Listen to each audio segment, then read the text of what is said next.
O pessoal pode sentar, por favor. Bom, o pastor está otimista, ele acha que vai vir... Pode se assentar, tá, pastor? Fica à vontade. O pastor João está otimista, está achando que vai aumentar o quórum. Eu, particularmente, acho que o quórum vai ser baixo hoje, pastor, por conta da Corafesp.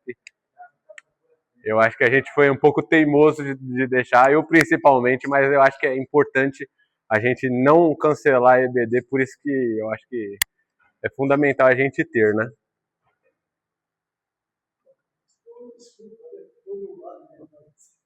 Na verdade vai ser ainda, e aí o pessoal vai chegar um pouquinho mais tarde hoje, né? Então, que nem eu falei, acho que eu fui um pouquinho teimoso, mas eu acho que é importante o não cancelamento da EBD em detrimento de outros eventos, né? Então, como eu falei, acho que o quórum pode aumentar um pouco? Pode, mas acho que também não vai aumentar tanto, tá? Bom, de qualquer forma, a gente vem aqui, a gente espera, quem vem espera receber uma palavra de edificação, uma palavra de amor e uma palavra vinda do céu.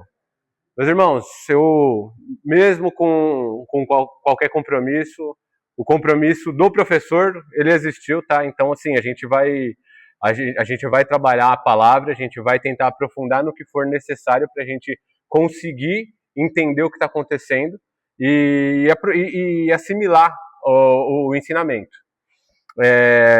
A aula está começando agora e a gente vai falar sobre... Eu quero começar pontuando que a gente tratou na última revista sobre os discípulos de Jesus Cristo crescendo em maturidade espiritual e vivendo a missão até a eternidade com Jesus Cristo. Para mim, esse tema, eu quero deixar isso bem claro. A última revista que a gente teve como tema foi esse, Crescendo em Maturidade Espiritual. Para mim foi bastante enriquecedor, foi um desafio imenso para mim, para elaborar as aulas, para fazer as aulas. Foi bem complicado porque eu ainda não tinha desenvolvido temas tão práticos e sem às vezes a muleta ali de uma passagem específica, você tem que se desafiar, aprofundar em outros assuntos. Então, para mim, foi bastante agregador essa última revista. E ela vai ser um ponto de partida bastante interessante. A gente vai ver as aulas evoluindo e sempre precisando desse tema. E nessa aula a gente vai debater bastante sobre a maturidade espiritual. Então eu acho que vai ser bastante enriquecedor ter como pano de fundo a maturidade espiritual, porque a gente vai discorrer sobre isso nessa aula sobre Neemias, tá? Nesse trimestre, a nossa revista, como a Lourdinha já apontou, ela tem como tema Neemias, restaurando muros, reconstruindo vidas e renovando propósitos. Fidelidade, coragem, unidade e alegria no chamado divino que transforma histórias e fortalece o povo de Deus. E o tema da nossa primeira aula é o chamado que transforma a dor em propósito. Vamos dar início à aula, então, agora, tá? A introdução, o contexto do cenário que Neemias estava vivendo ali, tá? Inicialmente, a gente vai falar sobre o contexto do povo de Israel. O povo de Israel, ele tinha sido levado para o cativeiro da Babilônia. Eles ficaram lá, acho que todo mundo já tem um pouquinho desse histórico. A Síria veio, dominou o reino do norte, depois veio a Babilônia, dominou o reino do sul, e o período aqui é o período que o povo estava em cativeiro babilônico, e por conta disso o Neemias estava atuando ali para o rei. Na sequência, o rei Ciro permite que o rei Ciro, que já era da Pérsia, tá? A Pérsia já tinha conquistado a Babilônia, o rei Ciro permite que os judeus retornem para a Judéia, para Judá, tá? Mas o retorno que o povo judeu tem para ajudar, ele não é um retorno total. Vamos falar assim, não é virar a chave e todo mundo volta. Primeiro tem o retorno de Zorobabel. Então o povo estava cativo, e aí o rei Ciro permite que o povo retorne para sua terra. E quando eles retornam para sua terra, primeiro eles vão vir em etapa. Vai vir primeiro com Zorobabel voltando para a terra, e aí ele reconstrói o templo, e a vida religiosa começa a ser restaurada inicialmente, tá? Ela começa a ser restaurada. Na sequência vem Esdras, e Esdras ele trabalha a lei para trazer restauração espiritual. Então, inicialmente vem Zorobabel, e Zorobabel reconstrói o templo. Na sequência vem Esdras, e Esdras trabalha a lei para restauração espiritual. E por último vem Neemias. Neemias ele vai reconstruir os muros. Tá? Então foram 3 etapas, pelo menos, para o retorno do povo para a terra de Judá. Tá? Então o templo ele já existia e a vida religiosa ela estava sendo retomada com o retorno de Neemias. Mas a cidade ainda ela se encontrava vulnerável. E naquele tempo, uma cidade encontrando-se vulnerável era bastante difícil e complicado, tá? Então esse era o cenário histórico da situação. O cenário histórico da situação era o povo estava voltando para a terra de Judá com a permissão do rei Ciro. E Neemias, onde que ele se encontrava em todo esse cenário? Neemias, ele não estava em Jerusalém. Neemias, ele morava em Suzã, e era a capital da Pérsia, e ficava a cerca de 1.500 quilômetros de distância de Jerusalém. Sobre a posição de Neemias, ele era copeiro do rei Artaxerxes, ele não era um garçom, tá? Era um homem de extrema confiança do rei, tinha acesso direto ao rei, e isso é uma coisa bastante relevante para a época, ter acesso direto ao rei era bastante importante, e ele tinha uma vida confortável, segura e estável. É muito importante a gente saber que Neemias tinha uma vida confortável, segura e estável, tá? Neemias provavelmente nunca havia pisado em Jerusalém. Ele nasceu já no exílio, tá? Mas é bom lembrar que ele é povo de Israel também. Ele é povo de Israel. E aí o texto que a Lurdinha leu aqui, eu acho que é importante a gente retomar, só para a gente não deixar essa peteca cair, tá? E quando Anani vem trazer a notícia para Neemias, lá no versículo 2 e 3, veio Anani, um de meus irmãos, com alguns de Judá. Então lhes perguntei pelos judeus que escaparam e que não foram levados para o exílio e acerca de Jerusalém. Disseram-me, os restantes que não foram levados para o exílio e se acham lá na província estão em grande miséria e desprezo. Os muros de Jerusalém estão derribados e as portas queimadas. Isso quer dizer, o povo está em sofrimento, a cidade está destruída e há grande humilhação para o povo de Israel. E nesse momento, Neemias, com a vida confortável, segura e estável. Nesse momento, Neemias, ele sente a dor do seu povo. Ele sente a dor do seu povo, mesmo tendo todo o conforto que o palácio proporciona. Ele sentiu a dor do seu povo. O texto expõe que ele chorou. O texto expõe, ele pontua que ele chorou. E na sequência, durante alguns dias, ele vai lamentar, vai jejuar e vai orar. E a oração é a seguinte, a oração dele é a seguinte, é tão profunda que quando você lê o texto na sequência do capítulo 1, é aquela oração que você abre o coração para Deus. Ele confessa pecado que necessariamente nem pode ser que nem ele tenha cometido, mas ele sabe que o povo está cometendo. Então, assim, é aquela oração que abre o coração para Deus.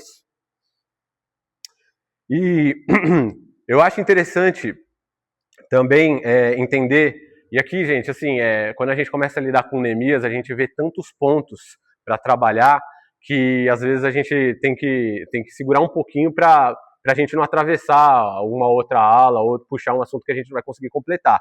Então, assim, eu acho que é importante a gente começar a ler, a entender parte da aula e trazer o que é possível a gente debater aqui dentro, tá?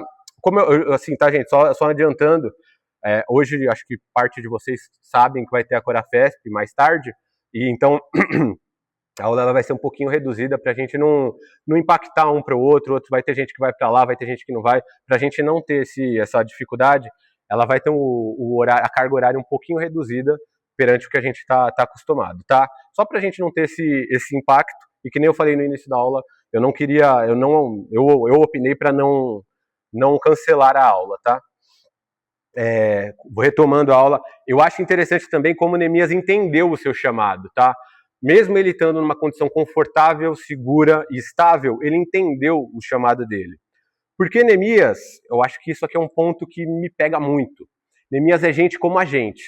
E por que você está falando isso, Renan? Neemias ele é gente como a gente. Se a gente for ler o texto, em nenhum momento a sarça pegou fogo para falar com ele, como aconteceu com Moisés. Em nenhum momento o profeta foi até ele ungir, como aconteceu com Davi. Em nenhum momento Deus chamou ele, como aconteceu com Samuel. Em nenhum momento. E a Bíblia, ela é rica de detalhes em relação a esse tipo de situação. Mas Neemias não aconteceu em nenhum momento algo sobrenatural. Em nenhum momento aconteceu uma voz espetacular falando com ele como ele deveria se comportar, como ele deveria fazer, o que ele deveria fazer. Ele é gente como a gente. Em determinado ponto, a gente, na nossa caminhada, a gente não vai acontecer nada disso. A gente olha, ele simplesmente ouviu toda a desgraça que estava acontecendo com o povo dele, com o povo de Deus, e olhando para essa desgraça, ele não esperou um sinal extraordinário, um sinal espetacular, uma voz vinda do céu, vai lá, meu servo, age, faz, acontece. Ele não esperou nada disso. Ele olhou o cenário que estava acontecendo com o povo de Deus e ele falou, eu preciso agir, eu preciso fazer, eu preciso mudar. E aí ele foi jejuar, ele foi orar e ele foi fazer. Muitas vezes a gente olha para o Antigo Testamento, e eu não estou falando que é errado, mas a gente precisa ter bastante maturidade quando a gente lê algumas coisas do Antigo Testamento para entender que a mula fala no Antigo Testamento. Poxa, olha isso, a mula fala no Antigo Testamento. Isso é bastante relevante, poxa. Como não? O mar abre.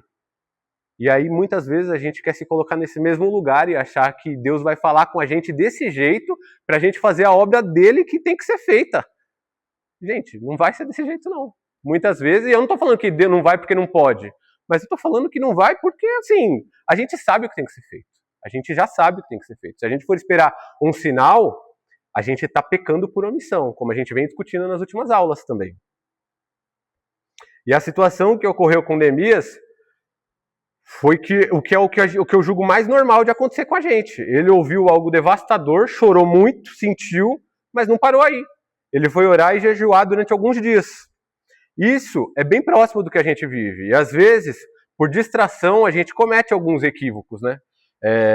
E às vezes em alguns desabafos, e até a forma de falar, eu acho que a gente peca por distração. Principalmente quando são situações irreversíveis, que normalmente não tem mais o que ser feito. Normalmente a gente olha um para o outro e fala, agora o que tem que fazer é orar, né? Mas, na verdade, o que tinha que ser feito é orar desde o início, né, gente? A gente não tem que falar, agora não tem mais solução, vamos orar. Desde o início, a oração é uma constância na nossa vida. Ela tem que fazer parte da gente. O jejum e a oração, ela tem que fazer parte das nossas disciplinas espirituais. Todos os dias, todos os dias. Você tem que ter contato com o Espírito Santo, você tem que permitir que o Espírito Santo contemple o templo dele todos os dias. E não olhar para a situação que é irreversível, às vezes, e falar, agora não tem mais o que fazer, né? Vamos orar. Vamos orar agora? Agora não. A vida é de uma constância de oração. E Deus sabe o que vai ser bom pra gente ou não. Quando a gente ora e jejua, não necessariamente é para persuadir a Deus a fazer a nossa vontade. É para a gente se colocar no lugar onde Deus quer e a gente entende que Deus está mudando a gente e não a gente mudando Deus. A gente começa a entender que a vontade de Deus é soberana para a gente e está tudo bem. Ele vai fazer o que é melhor para nós. Ele vai fazer o que é melhor para a nossa vida, porque a gente está se colocando no lugar onde Deus quer que a gente fique. E o jejum e a oração, ele faz isso com a gente. A gente já aprendeu isso na revista anterior. Teve um tema que foi só de jejum e eu acho que é bastante importante. E Neemias foi fazer exatamente isso. Ele foi se colocar eu vejo, quando eu leio o texto, eu vejo que ele foi se colocar à disposição. O que Deus quer de mim? Eu vou jejuar e orar e eu vou fazer o que Deus quer de mim. Ele se colocou à disposição. Neemias também me ensina quando a gente deve agir e quando a gente deve ficar quieto. E assim, gente, por uma imaturidade, talvez, pode ser que sim, mas eu sempre tive um dilema na minha vida, né? Eu sempre opunha Neemias, que agiu sem uma ordem sobrenatural, contra Abraão, que ficou com Agar e teve iniciativa. E não esperou Deus falar com ele. Na minha sinceridade, eu não consegui entender, porque hoje a gente olhar para a Bíblia e ler o texto e falar, Abraão errou e Neemias acertou. Hoje é muito tranquilo, né, gente? A gente lê o texto, olha para o texto e fala, Abraão errou e Neemias acertou. Mas quando a gente está na nossa vida, no dia a dia, a gente olhar e falar, o que será que é para fazer? Isso é muito complicado. Para mim, eu sempre tive essa dificuldade. E eu olhava e eu falava, o que eu tenho que fazer? Neemias agiu e Abraão agiu também. Só que Abraão agiu e fez errado com Agar. E Neemias não. Neemias agiu e deu certo. Por que aconteceu isso? E eu sempre ficava me perguntando esse negócio. Quando que a gente deve ter iniciativa e quando que a gente deve ficar quieto e esperar no Senhor? Quando que acontece esse tipo de cenário? Como que a gente entende esse tipo de situação? Quando que a gente deve ter essa iniciativa que vai agradar a Deus? E quando a gente não deve ter a iniciativa que pode tirar dos planos de Deus? Neemias teve essa iniciativa. Como que a gente deve ter esse discernimento? Como que a gente tem que aprender a entender, a ter iniciativa frente a Deus e quando não deve ter essa iniciativa? Quando que a gente pode atrapalhar os planos de Deus, como aconteceu com Abraão?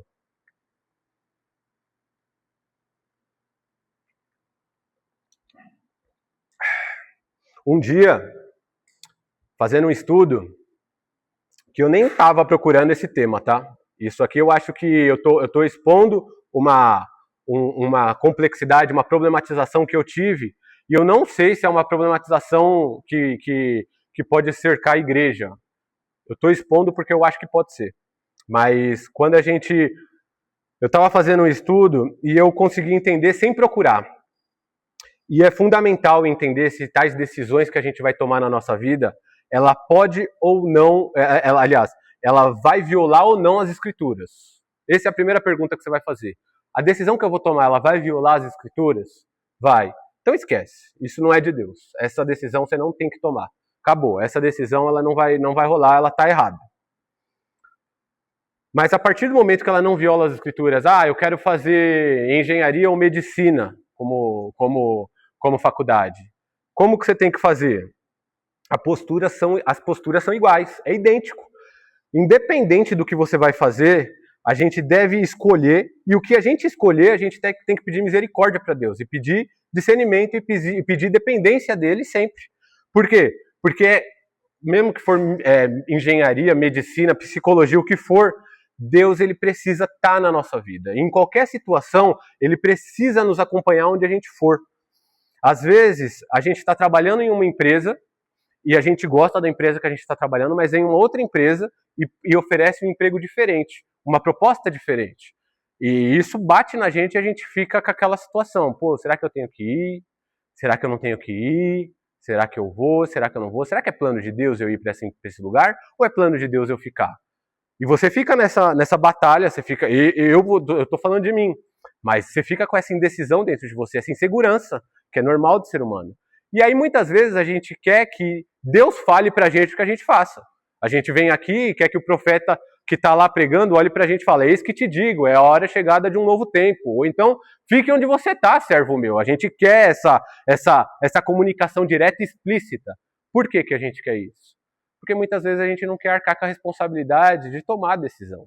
A gente não quer essa responsabilidade de tomar a decisão e essa decisão ser errada. Muitas vezes a gente não quer olhar e se amanhã a gente colher um fruto negativo dessa decisão, a gente quer meio que terceirizar Deus aqui, meio que nos bastidores, e jogar a decisão para o céu e falar: eu fiz o que Deus mandou. Eu fiz o que Deus mandou. Então a gente se esconde e vai para trás do arbusto falando: a decisão deu errado não por mim, mas foi o profeta que Deus usou lá que falou para eu tomar essa decisão. Então isso é um nível de imaturidade que em determinado momento expõe a gente e que a gente ainda precisa, em algum momento, crescer nesse cenário. E se a gente crescer, a gente vai entender que independente de você ir para o emprego ou você não ir para o emprego, em qualquer lugar que você estiver, se você estiver na dependência de Deus, Deus estiver trabalhando na sua vida e você estiver apegado com Deus, Deus vai estar trabalhando por você ali naquela situação. Se você ficar no emprego que você está, se você escolher a faculdade de medicina, psicologia, pedagogia, o que você escolher e você depender de Deus, você está na posição certa. Deus está com você e Deus vai cuidar. Se for para você ficar no emprego, que é um emprego difícil, um emprego que você não está desenvolvendo, mas você escolher ficar ali e se apegar com Deus, Deus move a situação e faz o impossível para você acontecer ali naquele emprego. Se for para você mudar e você estiver apegado com Deus, Deus também vai trabalhar em você naquela situação. Então, no final das contas, a gente não pode deixar de se apegar na dependência que a gente precisa ter em Deus. Se a gente tomar a decisão X ou Y, no caso de Neemias jejuou e orou, e ele buscou a Deus. Estava indo contra a palavra de Deus que ele estava fazendo? Não. Estava indo a favor. Então ele jejuou, orou, buscou a Deus e foi fazer. É isso que tem que ser feito. isso para mim foi bastante esclarecedor, isso fez eu andar bastante e entender muitas coisas da minha vida, porque, eu devo fazer ou eu não devo fazer. Quando você olha e fala, está violando a palavra de Deus? Não, não está violando. O que eu devo fazer agora dessas duas situações? Eu devo fazer? Devo. Então eu vou me apegar mais com Deus, mais ainda com Deus, por quê? Porque eu preciso dele, para que, mesmo o que parece óbvio de ser certo, ele precisa me ajudar e me estruturar para eu lidar com situações que eu vou ter que estar preparado para lidar. E como eu falei, fica muito fácil nesses momentos a gente querer terceirizar a responsabilidade, né? Além disso, a gente acabou de sair de uma revista falando sobre o discipulado que Jesus ensina e a maturidade espiritual.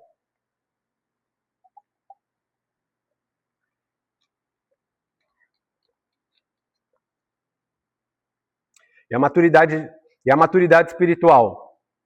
A maturidade de Neemias em entender que o povo de Judá ele estava em perigo e não obtinha êxito, e os insucessos que tinha não só dizia a respeito ao olhar material da cidade estar vulnerável, mas ela também não conseguia restabelecer a Judá, mas dizia a respeito ao Deus dos israelitas, que não conseguia, vamos falar assim, que estruturar o seu povo de novo. Então, assim, Neemias ele olhou e falou, a cidade ela está desestruturada, sim, mas isso não só envergonha o povo que está lá, mas envergonha o nosso Deus.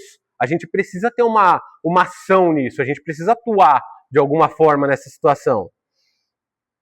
Neemias estava em posição de conforto e de estabilidade, mas ele não era o dono da caneta, ele não assinava, ele não tinha o poder, ele estava em conforto e estabilidade. Ele podia ficar lá onde ele estava e a vida dele não haveria qualquer problema, tá, gente? A situação onde ele estava era bastante estável. Ele podia ouvir a notícia de Anani e ficar lá tranquilamente, mas ele se incomodou de saber que o povo de Deus, e ele não só se incomodou, eu acho que é um termo fraco, ele sentiu a dor, que o povo de Deus estava sofrendo e não estava conseguindo evoluir para cumprimento das profecias que vinham sendo profetizadas tempos atrás. Ele ora, ele toma o lugar de referência, ele ora e ele confessa o pecado do povo. Neemias ele não causou o problema. Então por que ele se coloca como parte da culpa? Hoje a gente costuma assumir esse tipo de responsabilidade ou a gente terceiriza quando a gente está aqui na igreja? A gente olha e se a gente olhar para a situação, a igreja está dificultosa, a igreja está difícil, a igreja está complicada, está passando por um momento difícil. Muitas vezes a gente não é responsável pela situação que está ocorrendo.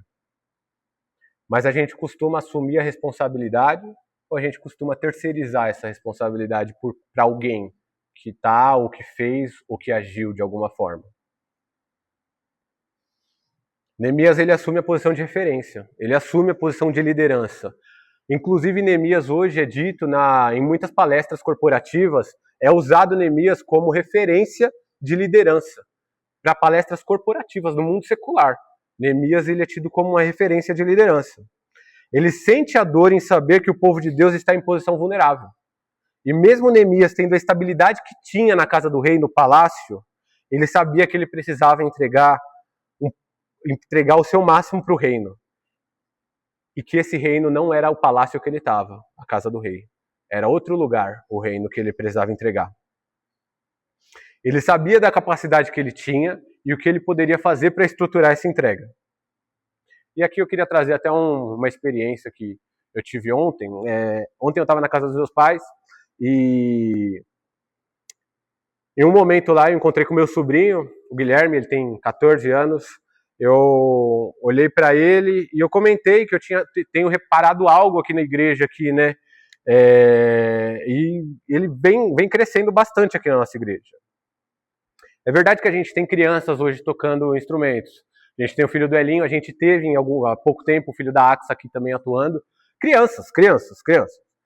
Mas em relação a 10, 15 anos atrás, qual é o nível de envolvimento dos adolescentes dentro da obra de Deus? Qual é o nível de envolvimento que os adolescentes dessa casa têm tido dentro da obra de Deus? Eu lembro disso porque quando eu cheguei aqui, o que tinha de adolescente na orquestra do Vila Rica era brincadeira. Assim, era muito adolescente que tinha na orquestra do Vila Rica. E isso faz o crescimento da pessoa dentro da igreja.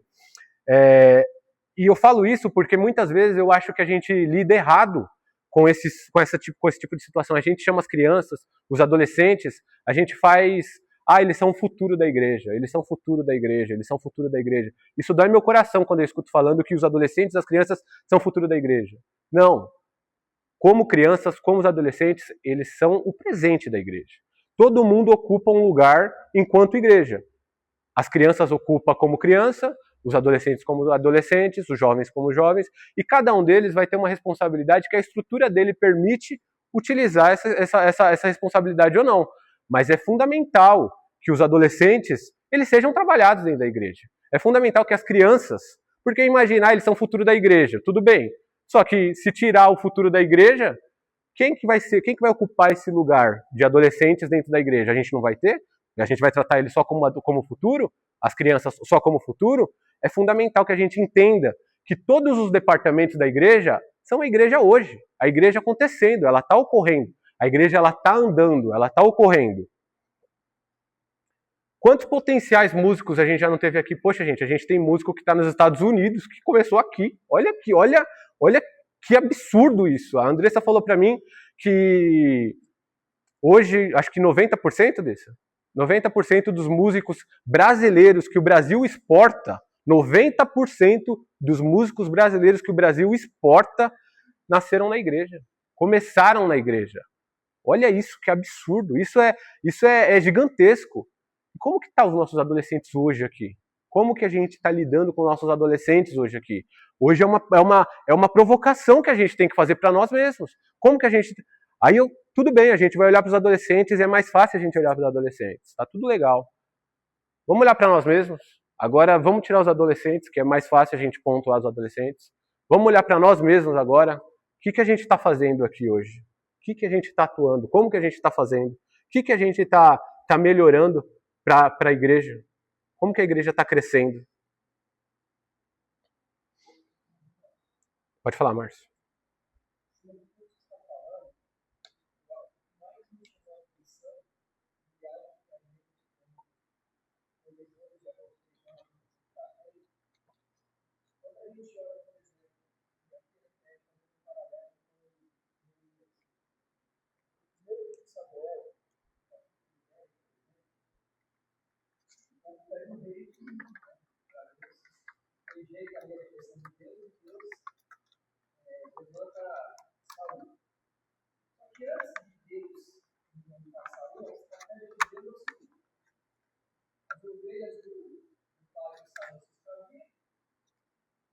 Saúl ele vai procurar o dele e acaba mudando de tudo.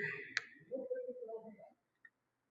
Mas algo que chama a atenção, por exemplo, no capítulo 10, versículo 9, diz assim: sucedeu, pois, que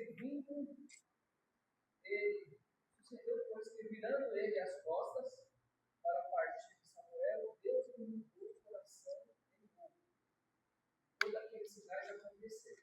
Então aqui a gente já vê uma intervenção do Espírito Santo moldando ele de alguma forma.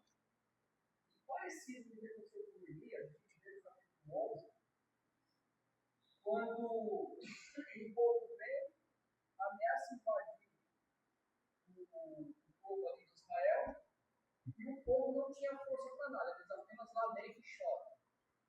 E aí quando Saúl, e qual foi a condição desse povo que estava oprimindo o povo de Israel? Vocês se entregam e nós vamos para o seu olho direito.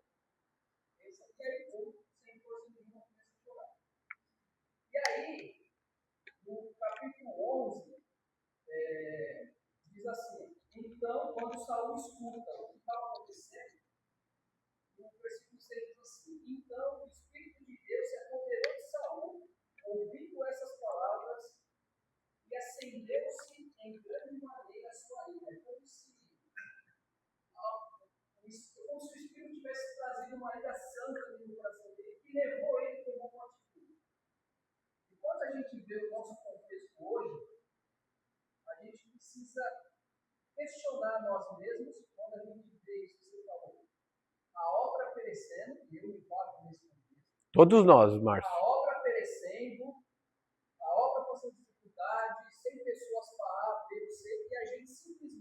ignora, vive a nossa vida como se nada tivesse acontecido.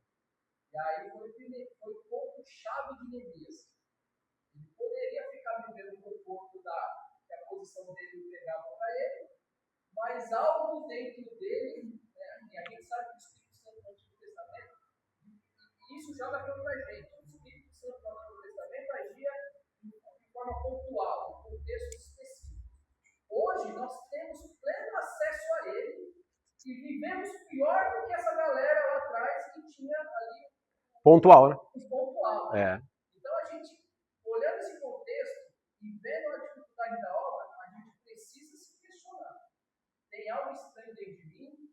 Eu estou vivendo a minha vida tranquila, a obra está aparecendo para mim, está tudo bem? Então é algo para a gente começar a refletir. Será que o Espírito Santo está aqui mesmo? Não está? Sim.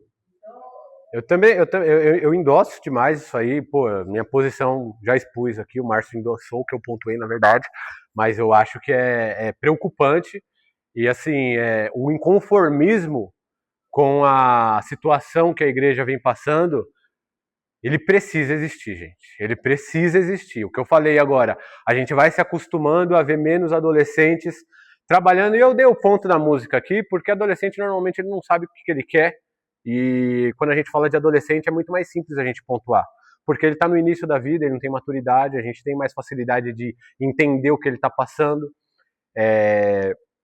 Mas eu fui questionar ontem o meu sobrinho e eu perguntei isso para ele. Eu falei, você gosta de música? Aí ele falou, não gosto. Aí eu falei, beleza.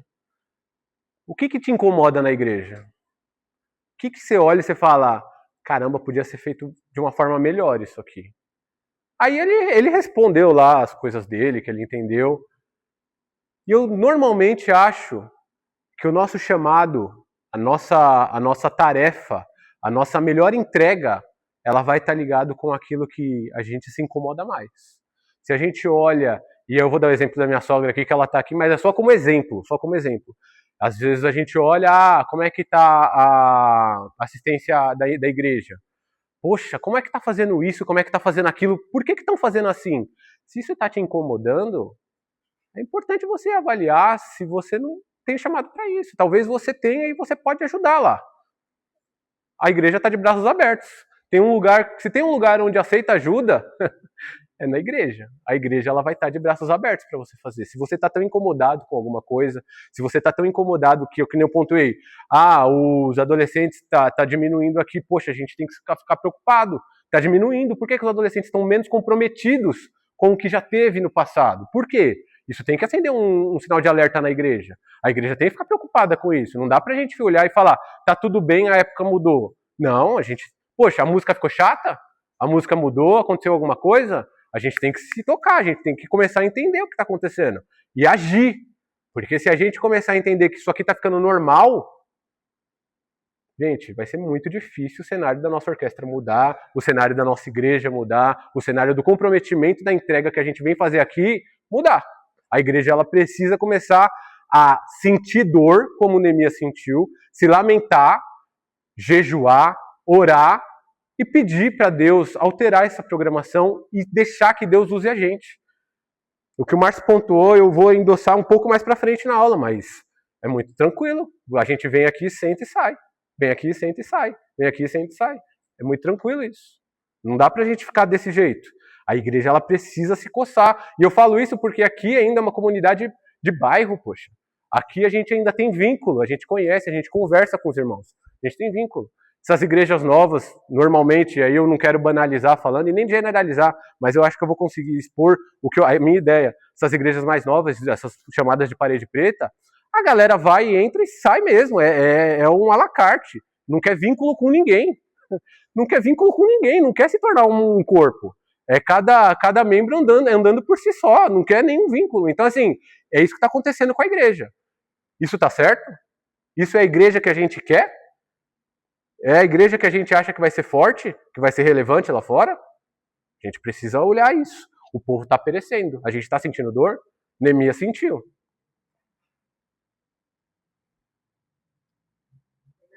Pode falar.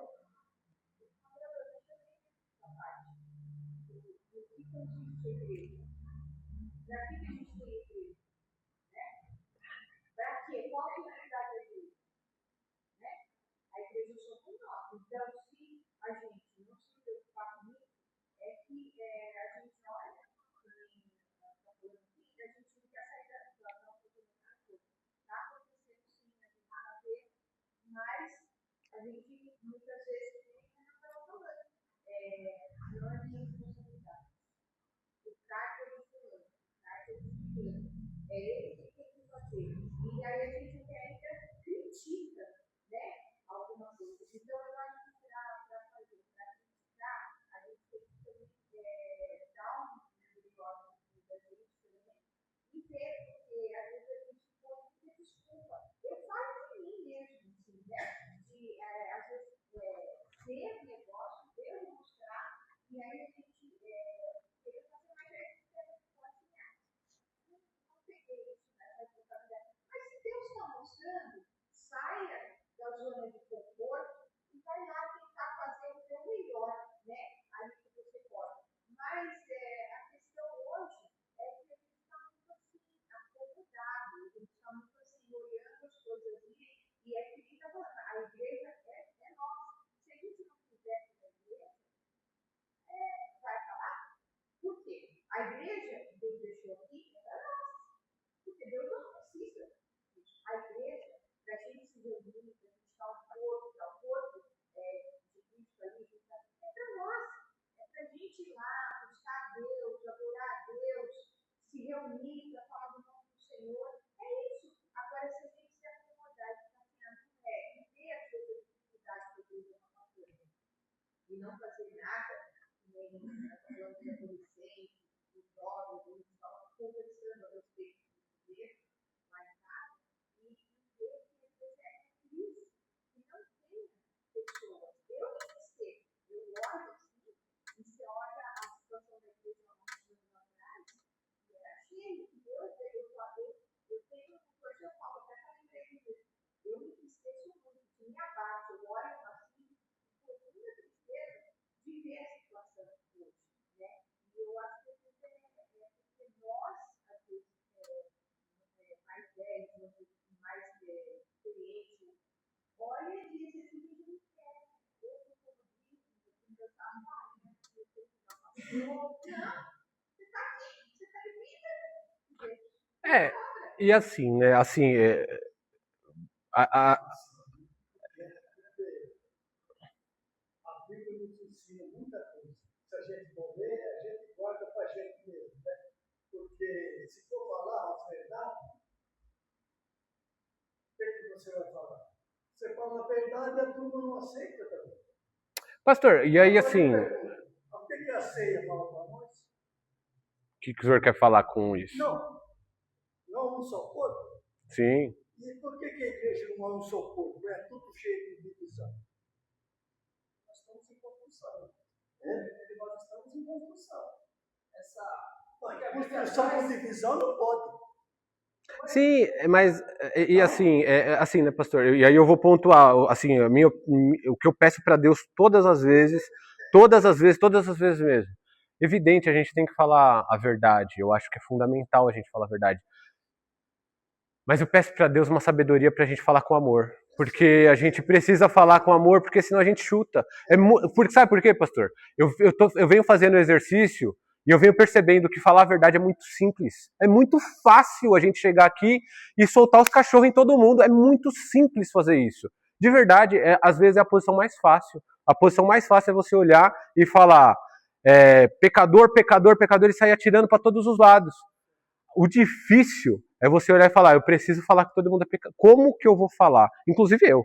Como que eu faço isso de uma forma amorosa? É aqui que é o meu, assim, é o meu desafio na hora que eu venho preparar a aula. Na hora que eu venho preparar a aula, eu falo, tudo isso que eu estou falando, eu acho que está escrito na Bíblia e é o que eu aprendi de Deus. É o que eu aprendi de Deus. Mas como que eu faço isso? Eu transmito essa mensagem sem chutar a galera para fora, colocando essa consciência, mas sem afastar quem está aqui dentro. Porque falar a verdade por si só, ela é muito simples. Eu vejo que é muito tranquilo fazer isso.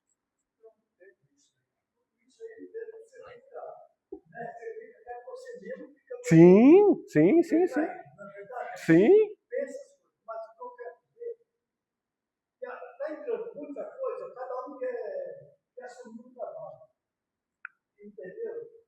Se a igreja é um corpo, então vamos respeitar cada um. Vamos fazer de acordo com o que precisar. Sim, tesoureiro, tem tudo na frente. sim. Então, vamos falar com o tesoureiro, vamos fazer com ele. Tesoureiro é muito importante. Tesoureiro. Não, o tesoureiro, eu sei que eu trabalhei nisso aí, é assim. Então, quer dizer, tem que cair nas costas do tesoureiro, cair todas as coisas nas costas do tesoureiro. Não, mas é que hoje em dia o tesoureiro está meio amarrado pelas ordenanças Então, da Petrobras. bem dublado, Antigamente não era tão amarrado. Pode falar. Está faltando em nós é a postura de Neemias. Porque a gente vê pela palavra que Neemias ele se esqueceu. Ele chorou. Porque ele olhava para lá e falava: como pode estar acontecer essa situação no lugar que era lindo, maravilhoso, que eu cresci, um lugar que eu vivi, que eu via jovens lutando, que eu via adolescentes aparecendo. Então, Neemias, ele, o Espírito de Deus, colocou nele amor, porque não adianta só olhar e dizer: ai, Que triste. ai, que dó, e eu como está meu coração? É verdade, Graça. Como que eu vou agir em prol da palavra de Deus?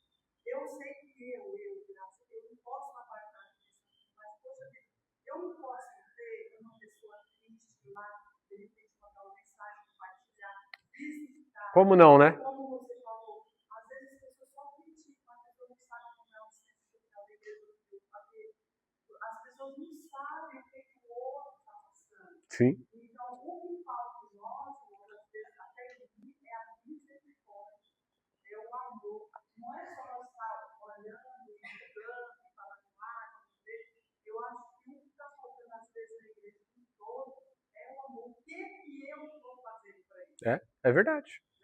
Né? Porque assim, tem pessoas que saíram daqui, que defamou a igreja, que está triste, que falam umas coisas, mas eu não deixo de mandar uma mensagem para eles. Sim. Eu vou como você está, nós estamos orando. E eu vou te ver, não foi assim. Então, gente, tem várias pessoas na nossa igreja que precisam, não só aqueles que estão desanimados. E quanto a essa nova geração, a gente tem que fazer. Tem que fazer. Porque se nós não fazer, começar de dentro da minha casa, eu vou começar de lá.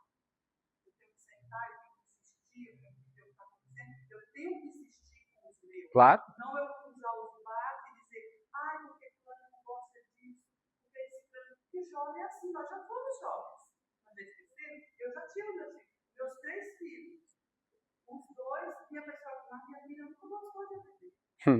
Ela: ai, mãe, pelo amor de Deus, eu não. A minha filha, ela participou muito tempo de coreografia, ela nunca gostou de grupos. E já participava de coreografia.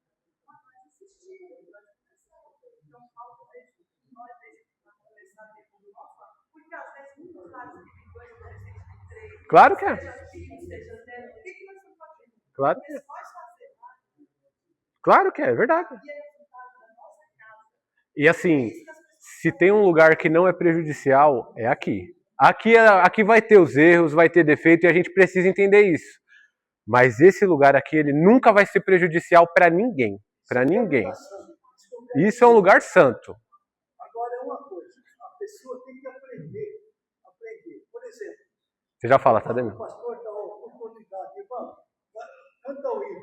Aí eu abro o celular e fico declarando, ou fico extinguindo a igreja, porque isso, porque aquilo. Não, irmão, vai lá, canta o hino e concorda comigo. Não é assim. Se for assim, cada um vai fazer o que quer na igreja. Sim. Você vem aqui para assistir a palavra de Deus, para ouvir a palavra de Deus. Então, a pessoa vem aqui, o pastor dá a oportunidade, irmão, a mocidade vai cantar um hino. Aí, começa o hino, depois abre o celular e começa a falar e exortar a igreja. Eu acho que está lá para o pastor. Então, tem que aprender essas coisas. Isso é uma questão também, pastor. Isso também. Só um minutinho, gente. O Danilo pediu a palavra faz uns 3 minutos. Já pode falar, Danilo.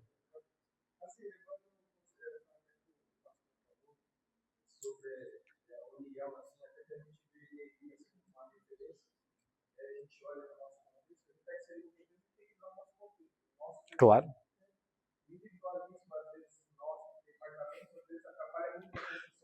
Está escrito aqui, exatamente isso.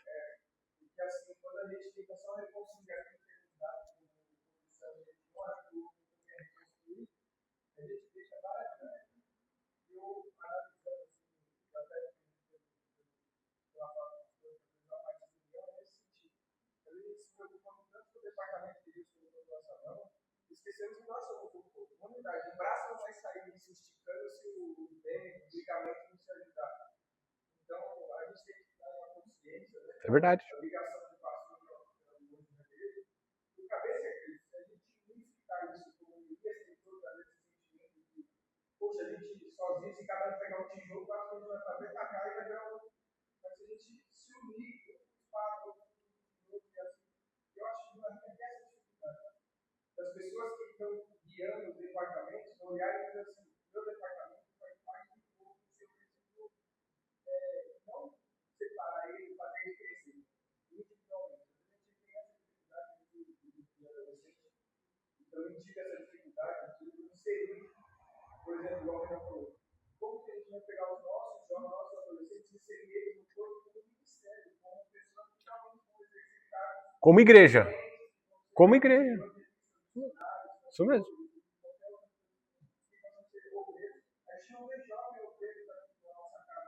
Não mesmo.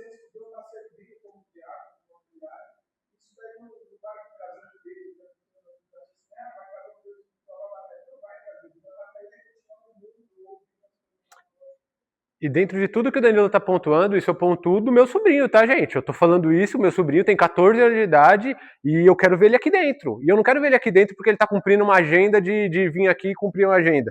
Eu quero ver ele aqui porque ele tá olhando e tá falando, poxa, eu consigo ajudar. Eu vou falar o que ele falou, tá? Na mídia da igreja. Porque eu acho que poderia fazer assim, assado.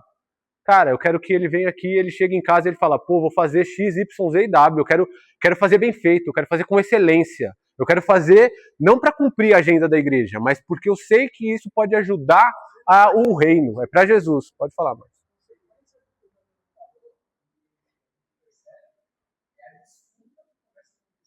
Claro. Claro. Efetividade do irmão, o irmão não vai. Efetividade do cultural, o irmão não vai. E aí, essa é a lição prática, né?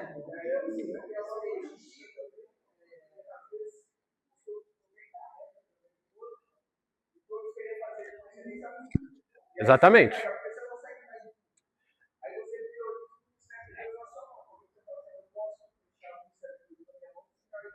Sim.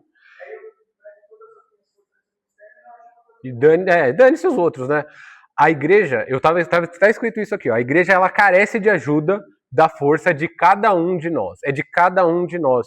Isso aqui é um corpo, gente. É um corpo. A igreja ela carece. Se a gente tiver o pensamento individualista, a gente sobrecarrega o irmão que está comprometido. E isso quantas vezes a gente já não viu aqui dentro da igreja? Um irmão comprometido e o outro 100% não comprometido. E aí, ao invés de ficar 50-50, fica 100-0. Por quê? Porque o cara que está comprometido vai ficar com 1 milhão de compromissos, 1 milhão de agenda, 1 milhão de coisas, 1 milhão de tarefas. E o cara que não está comprometido, ele vem, senta e sai. Vem, senta e sai. Pode falar, pastor. Às vezes as pessoas, ao invés de ajudar, se tornam peso. Ou seja, começa a pensar. Então, essa é a pura verdade. Essa é a pura verdade.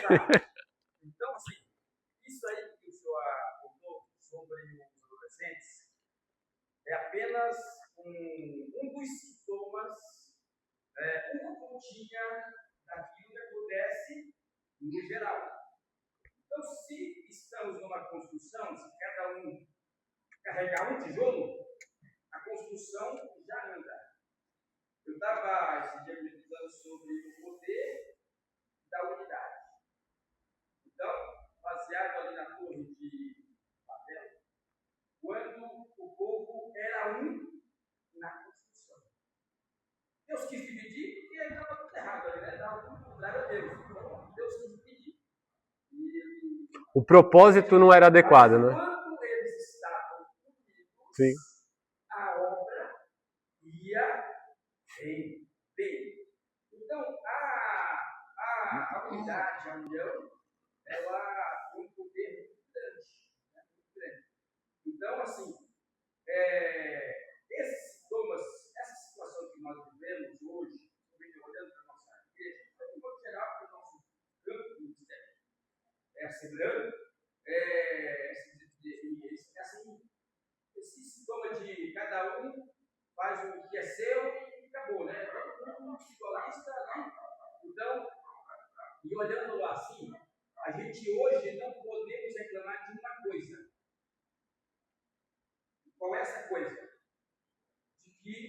nós não temos nada a fazer.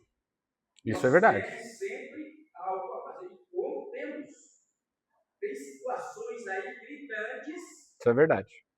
Que a gente pode intervir, melhorar, ajudar. Porque tem muitos problemas. Imagina uma igreja sem problema. Nós não tínhamos nem o que fazer, né? Era em casa, todo mundo, tudo ajustadinho, tudo bonitinho, tudo no lugar. Aí a gente vai fazer o quê? Quando Jesus disse que na mesa lá que os pobres vocês vão ter sempre convosco, é porque não iria faltar oportunidade para você ajudar o próximo. Sim. Ou os pobres. Então, é isso. Se a pessoa Jesus chegar na terra e não ter nenhum cego para curar, não ter nenhum paralítico para fazer andar, e nenhum morto para ressuscitar, ele ia mostrar o seu poder como. Então, nós temos oportunidade, talvez mais do que nos antepassados, claro, para agir e fazer o nosso papel. E quem faz um pouquinho, numa multidão que não faz nada, aparece. Aparece, é verdade. E assim, gente, o papo de, às vezes, a gente assumir uma responsabilidade, de a gente fazer alguma coisa, é evidente.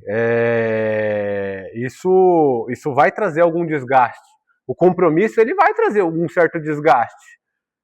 Mas qual sacrifício seria, qual amor a gente teria se não trouxesse esse desgaste? Qual seria se fosse tranquilo de ser feito? Qual é o amor que você tem se você não abrir mão do seu prazer por, sei lá, 8, 10 horas? Estou colocando meu exemplo, tá? Quando eu venho dar aula aqui, eu abro mão ali de 10 horas para preparar a aula. Qual é o amor que você tem se você não faz isso? Se você não tem sacrifício, qual é o amor que você tem? É evidente que você vai ter um desgaste. Eu estou dando o exemplo da aula, tá? Mas cada um vai ter o seu sacrifício a ser feito aí. E qual é o amor que você tem com essa casa se você não abre mão de nada? Qual é o amor que você tem? Se você quer continuar agindo do jeito que você está e você não abre mão. No caso de Neemias, foi um duplo sacrifício, se a gente pensar. Ele estava estável e seguro. E aí, além dele abrir mão dessa estabilidade, dessa segurança, ele foi pegar uma obra extremamente complexa. Ele saiu do 8 para o 80. Ele saiu do ar-condicionado para trabalhar na seca do Nordeste, no chão de asfalto, no chão de terra, exatamente, no deserto. Ele saiu disso, foi um duplo sacrifício. Ele não abriu mão só da regalia, ele se colocou numa posição de estrutura, difícil de assumir. Pô, pra você construir um muro não é esses muros que a gente vê de vizinho, é muralha. Pô, a galera, era muro de 8, 12 metros de altura, os soldados marchavam em cima do muro. Era muralha que era feito. Então, assim, não era simples de se fazer, era um desafio que ele tinha pela frente. Os soldados caminhavam, o que eu falei.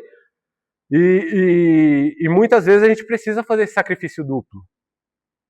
É sair do lugar, eu escrevi aqui, né? É sair do lugar de come e dorme. É sair do entrar, escutar e sair. É sair disso. A igreja precisa dessa disponibilidade, dessa vontade dos membros. A igreja, ela necessita, ela carece disso. É sair do lugar de come e dorme que a gente está, porque é muito simples esse lugar. Eu falo isso com muita propriedade e isso deveria gerar vergonha em mim, mas é fato. Isso eu falo com muita propriedade, é muito tranquilo você vir aqui, eu sento, escuto, o louvor não está muito bom, a palavra foi mais ou menos, só o cara não sabia muito bem o que ele estava falando. Levanto, saio, entro no carro, volto para casa, no domingo que vem eu faço a mesma coisa, no domingo que vem eu faço de novo a mesma coisa. Isso é gostoso demais. Como é que crente que eu sou se eu estou fazendo isso?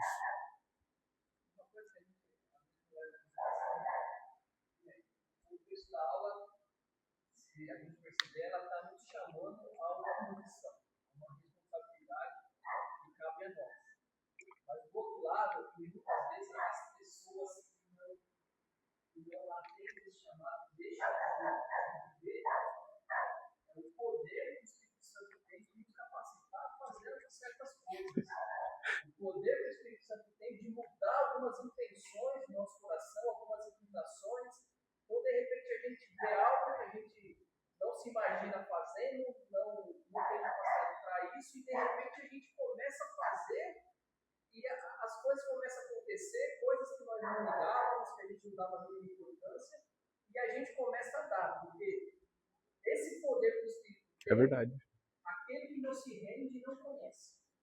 Ele não vive. Ele vê o teu testemunho, ele vê o testemunho do cara, e aí ele vive de testemunha alheio, quando na verdade a oportunidade para ele dar o dele está aberta. Sim.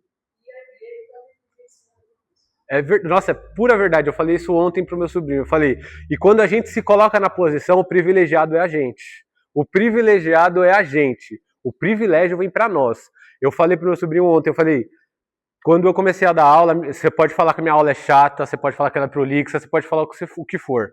Mas isso ajuda tanto a gente a construir, desenvolver em qualquer lugar, não é só aqui. É em qualquer lugar que você vai. Você muda a forma como você se põe, você muda a forma como você raciocina, você muda muito. A igreja é um lugar espetacular. E se a gente não cuidar desse lugar, ele tende a piorar. Mas a gente está aqui. E a gente tem que entender que o nosso privilégio é a nossa obrigação, é a nossa responsabilidade. Isso aqui ele vai sempre privilegiar quem se coloca. Mas no final das contas, que eu falei, rola um desgaste? Evidente que sim. Mas no final das contas, o privilegiado, por se colocar nessa brecha, continua sendo a gente. Como minha mãe falou, Deus, para ele, necessariamente, ele continua sendo Deus. É a gente que precisa disso aqui, é a gente que tem isso aqui como lugar de união, e precisa ter mesmo. Por favor, pastor. Deixa. Calma aí, como é que foi?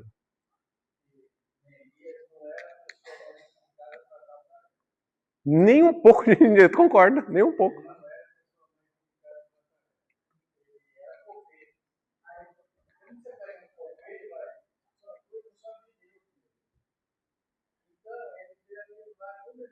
Da notícia, aquilo que feriu o seu coração, aquilo que foi enraizado no seu coração, na sua mente. Ele foi orar a Deus. O que acontece? Deus confirmou de uma forma que foi preparando o caminho, preparando as situações, preparando toda a conversa que ele teve com ele. Por que seu semblante está tão caído? Para disso. Aí Deus escancarou assim que mandou o soldado de novo para acompanhar, pegou carta para pegar madeira do caminho, preparou. Agora vamos fazer a aplicação para o nosso dia. Isso não acontece no nosso. Acontece. Só que a gente faz, eu não sei, eu não estou capacitado para isso. Sempre isso. Isso aí é para outro, eu não tenho condição, mas Deus escolhe capacidade, Deus capacita aquele que ele chama. A realidade é essa, eu falo por experiência própria. Muitas vezes me colocaram no cargo, eu falo assim, eu não tenho condição para isso. E realmente, daí a minha oração de Deus fala, Senhor, eu não tenho capacidade, mas eu tenho dependência. Se o Senhor me levar, se o Senhor direcionar, tudo que veio na minha mão para fazer sempre foi um sucesso, não pelo ser humano, não por mim, foi um sucesso por quê? Porque o Senhor capacitou. O Senhor foi ensinando e sempre foi abençoado por causa disso. Isso não é diferente de cada um de nós. Às vezes o coração da pessoa está pegando fogo para fazer, Deus chama, confirma, e a pessoa fica com medo. Ah, isso não é para mim. Hoje nós colocamos desculpa no meio do caminho. Claro que é verdade. E eu concordo em gênero no grau. E eu acho que o testemunho ele fica mais relevante ainda quando a gente não tem capacidade, a gente sabe que a gente não tem, e é Deus que capacita. O testemunho fica ainda mais impressionante. E assim, gente, é fundamental a gente precisa entender que um incômodo na gente, isso que a gente está debatendo aqui, ele precede a dor. No caso de Neemias, se a gente olhar para a situação, de fato era dor, porque Israel, Judá, estava desfalecida, era a dor que ele estava sentindo. A Síria já tinha tomado o reino do norte, Babilônia tinha tomado o reino do sul, a nação estava desfalecida, e mesmo quando tentaram retomar a cidade de Judá, ainda enfrentaram diversos problemas, como a falta da estrutura, a falta da união, a falta do propósito. De fato, aquele cenário era para sentir dor, tá? Aquele cenário era para sentir dor. Neemias precisava transformar a dor em propósito. E para nós, hoje, como é que a gente faz isso? Estamos enfrentando dor de fato, ou ainda a gente está enfrentando um incômodo? E aí eu falo isso porque a gente já trabalhou isso em outro momento. Hoje a igreja ela não tem uma perseguição ostensiva dentro do Brasil.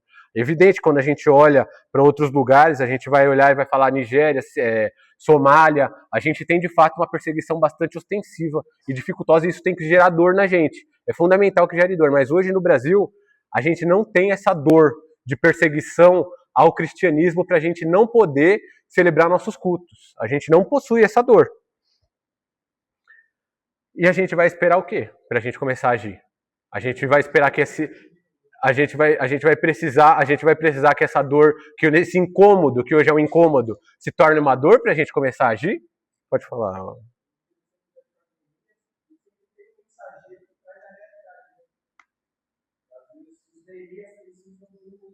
Sim.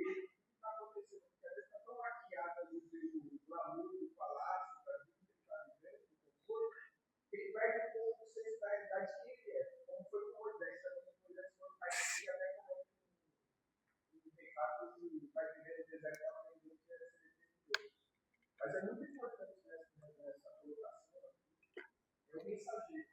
É aquele que traz a realidade sem expor ou humilhar ou trazer conteúdo, mas dizer assim, ó, realmente há uma necessidade grave, uma ferida aberta. E aí, quando tem um mensageiro, uma informação, um mensageiro de Deus, uma pessoa que está exposta o mensageiro vai ter algum perigo aqui se levante. Talvez se não está pronto, não acordou com essa visão, não está com essa realidade, não está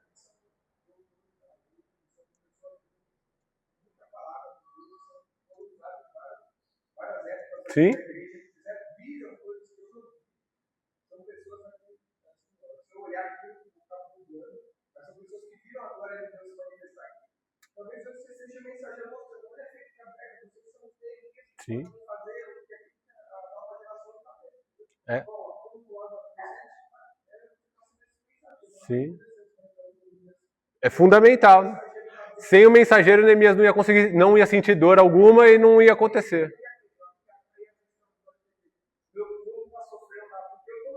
Sim, ar-condicionado.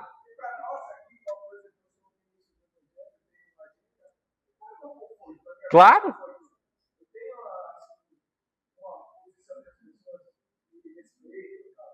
Mas a gente se colocar na vida do irmão que está caído, precisa realmente de um abraço, e talvez pode ser o último dele, ele não tem desejo nenhum de estar aqui. Sim. E a gente tem que ter recursos para abraçar e ter sem dúvida, exatamente. A gente, como igreja, a gente tem que começar a acordar e deixar de fazer isso aqui e virar só um manual para a nossa vida.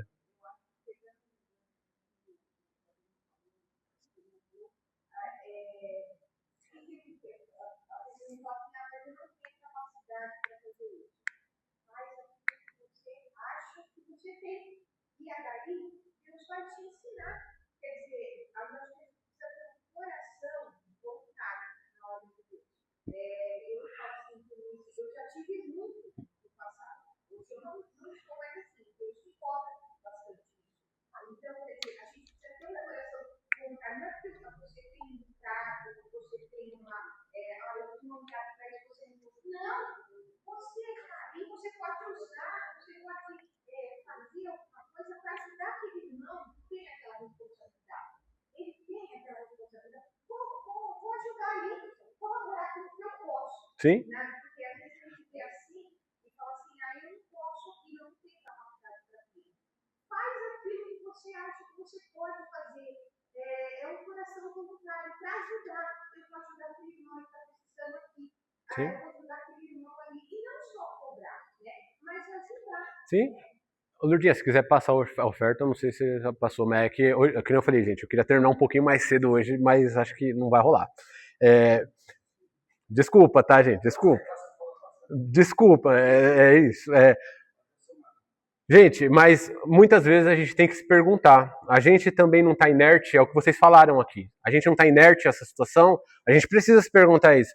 Muitas vezes a gente deixa de cumprir o propósito simplesmente porque não gostamos de um ou de outro que está à frente do trabalho. É muito triste isso. Um ou outro que está na frente do trabalho, a gente deixa de cumprir o propósito por conta disso. E isso é muito grave. A gente precisa ter mais maturidade para lidar com isso. Pessoal, briga de desentendimento é inerente ao ser humano, tá? O ser humano colocou dois seres humanos, vai ter briga e vai ter desentendimento em algum momento, tá? E tem um ditado judeu que eu acho interessante. Você coloca dois judeus para discutir, vão ter 6 opiniões diferentes. Porque eles realmente eles vão opinar da forma como eles entendem. E assim, é fundamental isso. É fundamental isso. E desentendimento, como eu falei, vai acontecer. Hoje, e eu acho que esse aqui é um ponto que eu acho que é muito relevante a gente entender hoje, por falta de conhecimento das escrituras, da gente, tá? Da gente. A gente permitiu que a sociedade pintasse a Bíblia com umas historinhas bonitas, muitas vezes até infantilizadas. Muitas vezes até infantilizadas. E presume-se que sempre aqui dentro vão ter seres humanos infantilizados, ursinhos carinhosos, tá tudo bem, tá tudo na paz. E não é assim. A gente sabe, poxa, vocês conhecem a igreja. Igreja não é desse jeito, não é essa infantilização que foi pintada em algum momento. Igreja tem ser humano, tem opiniões, são opiniões complexas, são opiniões difíceis, e em algum momento vai ter discussão e desentendimento. É normal isso. A gente deve ter briga aqui dentro? Evidente que não deve ter briga. Vai ter? Vai ter. Tem gente aqui, a gente não subiu ainda, a gente não está santo ainda para subir para o céu, não. E a Bíblia? A Bíblia expõe briga? Claro que expõe. Vamos olhar para Gênesis. E por que eu estou falando isso? Vamos olhar para Gênesis. Primeira história que a gente vê é uma briga ali que teve de 2 irmãos. Olha que beleza, 2 irmãos brigando já, logo de cara. A história infantilizada que a sociedade pintou hoje, que a igreja permitiu que fosse pintada. Não tem história infantilizada na Bíblia, gente. A Bíblia é tudo, menos infantilização. Não existe isso. A Bíblia não quer passar pano para Deus, não precisa infantilizar para falar que a historinha é bonitinha. A Bíblia não quer passar pano para Deus. Deus é Deus, gente. Acabou. Ele não precisa de ninguém defendendo ele. Gênesis começa com essa confusão entre 2 irmãos. Aí você fala, beleza, acabou. Você continua lendo Gênesis, aí tem Caim e Abel, aí outra briga de 2 irmãos. Isaú, Jacó, aí depois vem José e os irmãos, depois vem Lia e Raquel. Eu só citei 4, tem muito mais, tá? Tudo de irmão, é tudo de irmão. Tudo irmão que está vivendo junto. É a igreja, isso é a igreja, a gente está vendo, é a igreja. Não mudou nada, o ser humano é lá e é hoje aqui. Continuou sendo a mesma coisa. Conflito dentro da igreja é sinal da falta de Deus ou de falta de maturidade? Conflito dentro da igreja é sinal da falta de Deus ou de falta de maturidade? É maturidade. Não tem como. Deus sempre vai estar aqui, mas a gente sempre vai entrar em conflito, porque a gente é humano, gente. Mas vai ter, né, irmão? Vai ter. Você... Porque cada um tem problemas.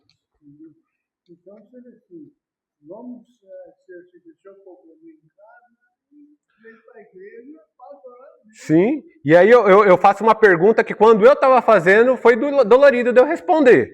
Você já deixou de fazer algo com um propósito dentro da igreja por causa de alguém?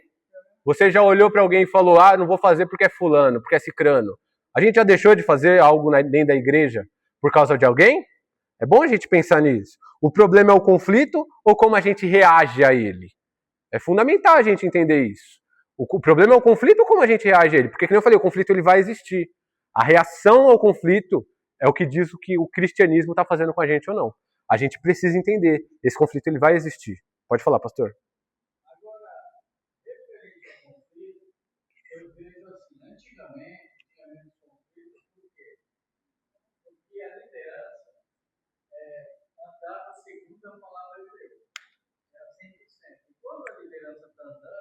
Você não tem o que criticar, você não tem o que falar. Mas, ultimamente, nos últimos anos, isso, digamos, foi deixado um pouco de lado. Então, o antropocentrismo, né, o homem é o centro, a vaidade, o orgulho, o pensamento. Então, isso pode gerar algo que eu possa criticar. Por quê? Porque não está segundo a palavra de Deus, está segundo o pensamento do homem. Isso daí pode gerar também. É verdade. É que assim, pastor, na minha visão, eu acho que quem quer criticar o conflito. Falando assim, não criticar por criticar. Sim, com um fundamento, né? Você dando razão. Sim. Ser orientado por Deus, que é o obedecer a Deus, que é o isso que o Deus falou, tem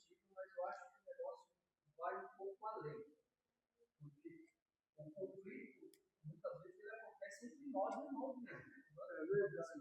Coisa parecida. E quando a gente vai para a Bíblia, a gente vê isso, e teve esses que você contou, mas teve um que realmente isso fica muito claro, é Paulo lidando com João Marcos com Silas. Barnabé, né? Barnabé. Eles entram em conflito, né? E Paulo, ali naquele contexto, Paulo foi tudo que não tinha, Paulo teve ali. Mas aí quando a gente vai para a última carta de Paulo, quando ele fala, traga consigo João Marcos, porque ele é o último. E aí a gente precisa entender o seguinte: os conflitos acontecem para a gente entender que estamos em construção, estamos nesse processo, mas Paulo, no final da vida, ele reconhece a importância que João Marcos tinha e chama ele ao ministério. Olha, e é gostoso você ver isso, porque Paulo é Paulo, né? E Paulo erra. Se Paulo erra, porque eu não vou errar, porque você não vai errar. Mas a gente vê o tratamento que Paulo teve e no final ele reconhece o erro dele. Então, quando eu olho para esses conflitos, na maioria das vezes é doloroso, mas eu acredito que até no conflito eu consigo ver Deus. Eu concordo em gênero e no grau. Mas naquele conflito ali, naquele momento ali, Paulo estava errado, ou futuramente João Marcos se converteu. Eu acho que Paulo estava errado, porque João Marcos era novo, era inexperiente. João Marcos errou. A Bíblia não traz isso todo. Mas parece que teve uma viagem missionária que eles fizeram, aí João Marcos ficou com medo, deu no pé e deixou ele sozinho ali. Abandonou. Então João Marcos errou, mas João Marcos era um jovem. João Marcos era um jovem, e Paulo naquele momento não levou isso em consideração. Malhou o moleque, ó, tipo assim, me serve, me presta, e a gente vê Marcos depois. Marcos depois virou um homem mais maduro. Você vê que foi um erro que aconteceu no ministério dele, que lá na frente a gente vê, e Paulo, no final também da sua vida, reconhece. Então eu vejo até nos conflitos Deus nos moldando. E é exatamente isso que eu quero dizer. Assim, dentro da igreja a gente vai ter essas confusões, gente. Isso aqui é o que eu falei. A gente não pode permitir que infantilizem a igreja, porque se a gente permitir que esse lugar é cheio de gente infantilizada, carinhoso, amor, cara, todo mundo aqui está fazendo tudo com amor e com relevância para o reino de Deus. E sério, em determinados momentos vão ter conflitos. Não existe isso. Não vai ter conflito, isso aqui é tudo amor, amor, amor. Não, vai ter uma opinião divergente. Um vai falar X, o outro vai falar Y. O que a gente precisa saber é como que a gente lida com isso. É fundamental a gente entender a nossa reação em relação a isso. Porque senão, a gente de fato vai ficar brigando e o propósito, ele vai ser esquecido. O propósito, ele vai ser deixado de lado. E aí a gente não consegue mais incentivar os adolescentes a tocar música, ou a entrar na mídia, ou a pregar, ou a fazer o que for. A igreja começa a definhar. E isso é o que não pode acontecer. O propósito começa a se perder. A gente precisa nos unir para que a igreja dê frutos, e bons frutos que sejam consistentes. A gente precisa entender que a omissão ou opção pelo conforto, ela também entristece o Espírito Santo que habita dentro da gente. Precisamos nos dispor a fazer. E sempre que a gente fizer, a gente tem que fazer com excelência. E para concluir, é importante que a gente pense. O que tem incomodado a gente hoje na igreja? O que tem incomodado a gente hoje na igreja? Talvez isso tenha ligação com o seu chamado. Você pode ajudar. O que a igreja está fazendo hoje, que você entende que poderia estar sendo feito melhor, você pode ajudar. Você tem ignorado ou transformado isso em ação? Deus, ele está te chamando não com voz, mas com esse incômodo que tem dentro de você. Muitas vezes a gente vai olhar e vai ficar com essa pergunta: qual que é o meu chamado? Deus vai descer aqui e vai falar para mim qual que é o meu chamado? O que eu tenho que fazer? Não. Muitas vezes esse incômodo que está brotando dentro do seu coração com determinadas ações, Deus está querendo falar com você. Vai lá e atua, age, muda. Eu sei que eu estou falando com gente aqui que já atuou demais na obra de Deus, que já se deu muito para a obra de Deus. Eu sei disso. Mas Deus quer a responsabilidade que lhe cabe naquele momento. Se nesse momento é menos, está tudo bem, já foi feito demais. Mas é fundamental a gente entender que tem uma nova geração vindo, uma nova igreja vindo. E se hoje a responsabilidade não for de fazer e for de aconselhar, a gente precisa também estar disposto a fazer isso. A igreja, ela é um corpo e cada um vai conseguir ajudar os outros de acordo com o que se dispor e de acordo com o que Deus colocar no nosso coração. É fundamental a gente entender isso como igreja. Pode falar, pastor. Então, a gente vê, olha, para Neemias, a gente vê que ele não foi, embora nós somos ligados a Neemias, mas ele não foi o único a se envolver. Ele parece que ele tinha mais alguém em volta. Né? E outra coisa, né? Às vezes a mesma situação nós ouvimos, de modo geral, coletivamente, ela forma reação diferente nas pessoas. Uns ficam parados, estagnados, outros dão uma reagida e outros se condói, toma a atitude, né? Então, quando a gente vê o povo voltando da Babilônia para Jerusalém, que, segundo os historiadores e os estudiosos, foi em 3 etapas, né? Primeiro veio Zorobabel, com uma leva, não sabemos o número, né? Depois veio Esdra, com mais uma outra leva. E depois, Neemias.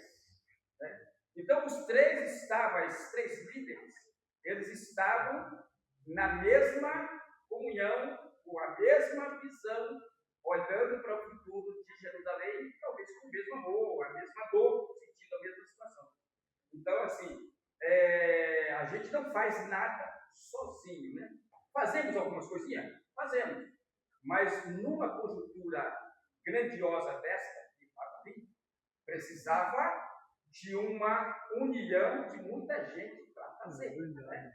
Agora, a qualidade da liderança, isso diz muito. Né? Muito. Então, se nós temos um líder que vai na frente, porque todo líder tem que ir lá na frente, não atrás, né? Empurrando o povo, vai. Tem que ir na frente.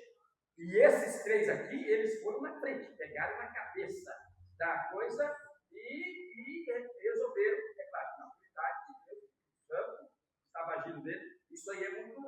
E o nosso irmão Vladimir citou muito, citou, por exemplo, aí, né? E no passado parecia que nós tínhamos uma liderança mais comprometida com vidas. Hoje parece que o foco mudou para outras coisas. E a gente olha assim, né, parece que. Mas a gente ainda vê líderes, pastores comprometidos com gente. Eu tenho assim, o pastor pontuou, deu total razão, e eu tô para falar que, evidente que a gente vai ver casos que não, mas eu vejo bastante dirigentes comprometidos de fato com o reino. A galera que é dirigente aqui, eles estão bastante comprometidos com o reino, e no final das contas, eu acho que isso aqui é o que mais conta pra gente, tá, gente? É a igreja aqui, ó, a igreja local, ela é fundamental para a nossa vida espiritual e para a nossa vida de comunhão com Deus. Como eu falei, esse lugar, ele nunca vai ser prejudicial. Jamais vai ser prejudicial. E quando a gente tem essa dificuldade com uma liderança, talvez a gente aqui tenha que se fortalecer a ponto da gente conseguir ter uma comunhão e fortalecer os nossos laços locais para a gente conseguir fazer esse propósito que o Neemias expôs lá, conseguir construir os muros, e hoje talvez seja trazer mais gente para a igreja ou não deixar sair, né? Que é o que a gente precisa. E não só isso, mas fortalecer a nossa comunidade. A gente precisa ficar mais forte e mais relevante para que a gente não trabalhe só aqui dentro, mas lá fora também. Era isso que eu tinha para falar, gente. Obrigado, viu?